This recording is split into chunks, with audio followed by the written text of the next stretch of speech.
हमारा कहना है कि जो अनलीगल तरीके से भारतवर्ष में रह रहे हैं और उनके पास कोई वैध डॉक्यूमेंट्स नहीं है तो निश्चित रूप से उसको बाहर करना चाहिए। आप अभी तक जो आपका कार्यकाल रहा 10-15 साल से आप राज कर रहे हैं, तो आप क्या कर रहे हैं? हमें लगता है इस तरह की प्रक्रिया अगर पूरे देश भर में चलेगी तो हमें लगता है डेमोक्रेसी का ये हत्या है। आपकी आवाज को सुनने आ रही है प्रभात खबर इलेक्शन एक्सप्रेस। देखते रहिए प्रभात खबर इलेक्शन एक्सप्रेस। आज से झारखंड विधानसभा के मॉनसून सत्र का आगाज हो चुका है। 1 तारीख से 7 अगस्त तक चलने वाले इस मॉनसून सत्र में कई मुद्दे उठेंगे, कई विषयों पर चर्चा होगी, हंगामे होंगे और इसकी एक झलक आज देखने को मिली जब मुद्दा उठा है एसआईआर का, जिसका विवाद, जिसका विरोध बिहार में चल रहा है बीते कई दिनों से।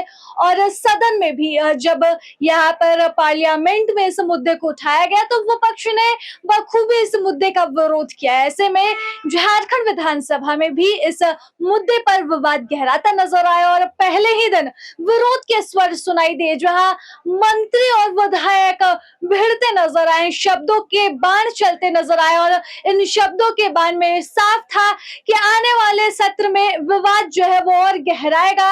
इसके खिलाफ जेएमएम गठबंधन प्रस्ताव लाएगा और इस प्रस्ताव को पास कर केंद्र सरकार के पास भेजा जाएगा। तो मुद्दा गंभीर है क्योंकि बिहार में विधानसभा चुनाव है और जेएमएम एसआईआर की खिलाफत कर रहा है, क्योंकि माना जा रहा है कि जेएमएम इस बार गठबंधन में बिहार में चुनाव लड़ेगा। ऐसे में जेएमएम का ये स्टैंड कहीं ना कहीं काफी महत्वपूर्ण है। जेएमएम के साथ कांग्रेस और राजद तीनों ही मिलकर झारखंड में इस मुद्दे का विरोध करने वाली है। देखने वाली बात है कि एसआईआर की ये आग कितनी दूर तक जाती है और इसकी लपटें हैं, इनकी लपटों में कौन कौन इसकी जद में आता है। खुद भी भाजपा के लोगों से सवाल कीजिए कि आप अभी तक जो आपका कार्यकाल रहा 10-15 साल से आप राज कर रहे हैं, तो आप क्या कर रहे थे? इतना देसी विदेशी का जो आपको लगा हुआ है, डर था कि कोई देसी विदेशी का, अचानक चुनाव के पहले 12-12 डॉक्यूमेंटेशन। एक गरीब आदमी, जो भी आम जनमानस से, हमारे भारत देश की जो जनता है उनका जो मेजोरिटी है वो आम आदमी है, मिडिल क्लास है, लोअर मिडिल क्लास है, गरीब आदमी है। एक गरीब आदमी के माथे पे आप इतना बड़ा पहाड़ एसआईआर जैसा, कहां से कोई डॉक्यूमेंटेशन लाके दे पाएगा 12-12? और आप इतने लोग वोटर्स का नाम भी कैंसिल कर दे रहे हैं, तो ये खुद ही हंसी के पात्र हैं। आप खुद ही किस पे देसी विदेशी का तौबा लगा रहे हैं। पहले अपने भी जो बात कर रहे हैं, पहले वो भी 12-12 डॉक्यूमेंटेशन लाए, उसके बाद वो किसी पे इस तरीके का जो वो प्रस्ताव ला रहे हैं एसआईआर का, उसके बाद वो लाए। देखिए, मेरा कहना है अगर ये मंत्री में अगर दम है तो ये बोल दो कि विदेशी नागरिकों को भी भारत में वोट देने का अधिकार है, तो हम लोग स्वागत करेंगे उसका। अगर विदेशी लोग, घुसपैठी लोग को अगर भारत में वोट डालने का अधिकार देती है ये सरकार, तो बोले सदन में आकर के। तो हमारा कहना है कि जो अनलीगल तरीके से भारतवर्ष में रह रहे हैं और उनके पास कोई वैध डॉक्यूमेंट्स नहीं है तो निश्चित रूप से उसको बाहर करना चाहिए।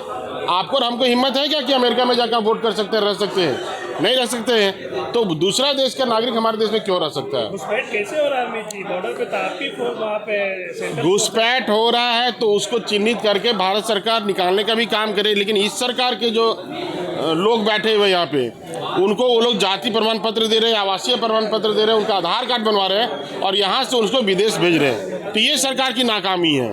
हमारा कहना है कि ठीक है, बॉर्डर से वो क्रॉस कर गए, नहीं बाकी तो शासन प्रशासन हमारा है। हमारे घर की सुरक्षा रक्षा की जिम्मेवारी तो हमारी है, तो ये भी तो रक्षा सुरक्षा की जिम्मेवारी माननीय मंत्री जी को, मुख्यमंत्री जी को मिलता है, भाजपा का। और अब तो हम लोग बोलेंगे कि इलेक्शन कमीशन भी भाजपा का ही साथ दे रही है। जिस तरह से आप बताइए, यही वोटर्स आपको पिछले लोकसभा चुनाव में सही लगे? ऐसा क्या बदल गया? 1 साल भी नहीं हुआ है और ये वोटर्स आपको गलत लग रहे हैं। साथ ही साथ जो तरीका भी है एसआईआर करने का, अगर आपको ये लगता है कि इतना इंपॉर्टेंट प्रोसेस था तो इसको पहले ही तरीके से शुरू करना चाहिए था। इतने शॉर्ट ड्यूरेशन में शुरू किया। 20 लाख वोटर्स इस तरह से वंचित रह जाएंगे अपने वोटिंग राइट से, तो ये गलत है। अगर सुधार करना है तो आप आधार कार्ड से इंटीग्रेशन करिए। आज के दिन में आधार कार्ड में तो कोई डुप्लीकेसी, केंद्र सरकार ही ये करती है, अश्योर करती है कि कोई डुप्लीकेसी संभव नहीं है। तो वैसे में आप आधार कार्ड से इंटीग्रेशन करिए। बिहार से ये शुरुआत है और हमें लगता है इस तरह की प्रक्रिया अगर पूरे देश भर में चलेगी तो हमें लगता है डेमोक्रेसी का ये हत्या है।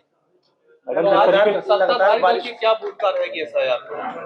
देखिए, हम लोग संसद से लेके अब झारखंड के विधानसभा में भी ये गूंजेगा कि एसआईआर को तरीके से किया जाए, सुधारा जाए, प्रक्रियाओं में बहुत सारी गलतियां हैं, उनको सुधारा जाए और खास करके बिहार चुनाव जो होने वाला है उसमें ये एसआईआर की प्रक्रिया को अभी तुरंत में लागू करना उचित नहीं है। प्रभातखबर.com, विश्वास वही, रफ्तार नहीं।